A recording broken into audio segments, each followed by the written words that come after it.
Assalamualaikum semua. Hai. Hari ini kita akan belajar subjek Bahasa Melayu tahun 3 bersama saya Cikgu Nida. Hari ini kita akan belajar tema keselamatan, unit 9, alatan keselamatan. Tajuk baru ialah kamera pintar.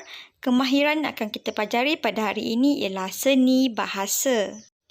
Objektif pembelajaran, pada akhir pembelajaran ini, murid dapat melafazkan pantun dengan intonasi yang betul. Yang kedua, murid boleh menjelaskan maksud pantun secara tepat. Baiklah, sekarang ni sila rujuk buku teks Bahasa Melayu jilid 1 pada muka surat 56.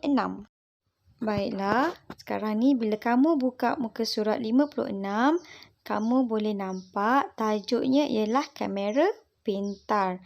Cuba kamu tengok dekat tepi tu, ada gambar, contoh gambar kamera pintar. Baiklah, sekarang ni cikgu akan terangkan sedikit tentang pantun. Sebelum ni, cikgu percaya kamu semua dah tahu apa itu pantun. Jadi sekarang ni kita akan cuba ulang kaji sedikit tentang pantun.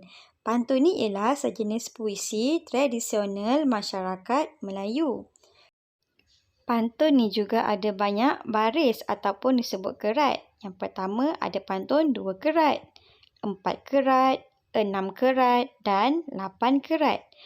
2 baris pertama disebut sebagai pembayang, manakala 2 baris yang akhir ialah maksud.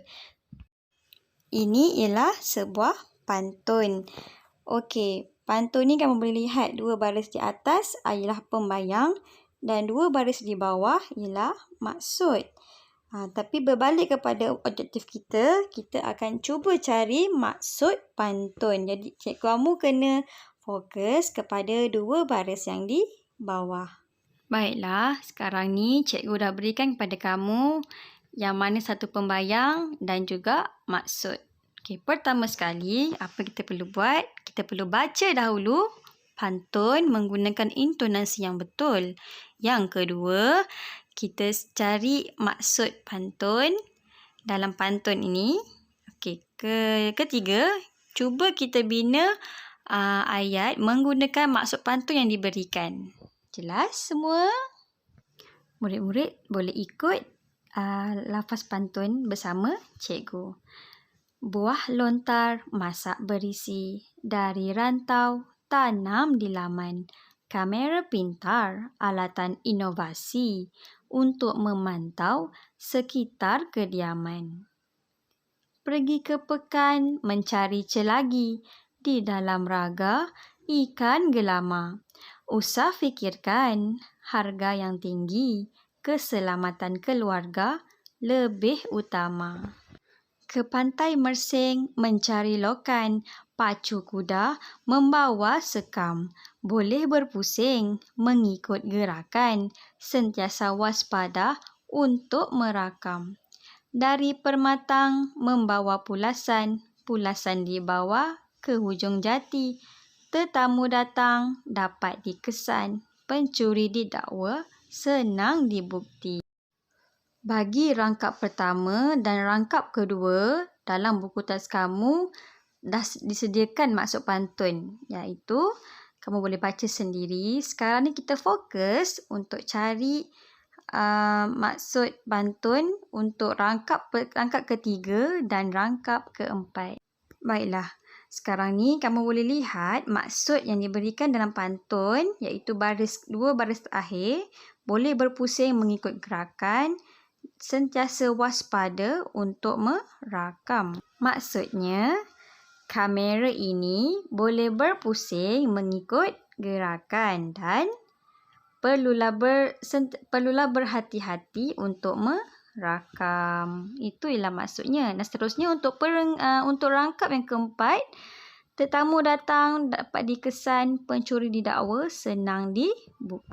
Baiklah, maksudnya ialah kamera ini boleh mengesan tetamu ataupun sesiapa sahaja dan boleh dijadikan sebagai bukti jika pencuri itu tertangkap ataupun didakwa. Ini ialah jawapan daripada maksud yang telah cikgu terangkan sebentar tadi. Kamu boleh lihat dan baca. Sebagai latihan, kamu boleh buka buku BLA Bahasa Melayu, muka surat 66. Dalam buku ini, dia punya arahannya kamu perlu bincang dan tulis maksud pantun. Seperti yang saya terangkan sebentar tadi, langkah pertama kamu kena lafazkan dahulu pantun ini. Kemudian kamu bina ayat menggunakan maksud pantun yang diberikan. Mari kita lihat, tajuknya ialah gunakanlah ketuhar dengan selamatnya. Jadi, pantun ini berkaitan tentang ketuhar. Okey. Bunga melati dari pekan, bunga angsana di balang kaca. Berhati-hati ketuhar digunakan, panduan pengguna perlu dibaca. Baiklah, maksudnya kita perlu berhati-hati ketika menggunakan ketuhar dan perlu membaca panduan pengguna sebelum menggunakan ketuhar. Itu ialah maksud pantun yang pertama. Untuk maksud yang kedua, ketuhar digunakan penuh waspada. Nampak biasa tetapi panas. Maksudnya ialah kita perlu berwaspada menggunakan ketuhar kerana suhunya yang panas. Itu ialah maksud pantun yang kedua.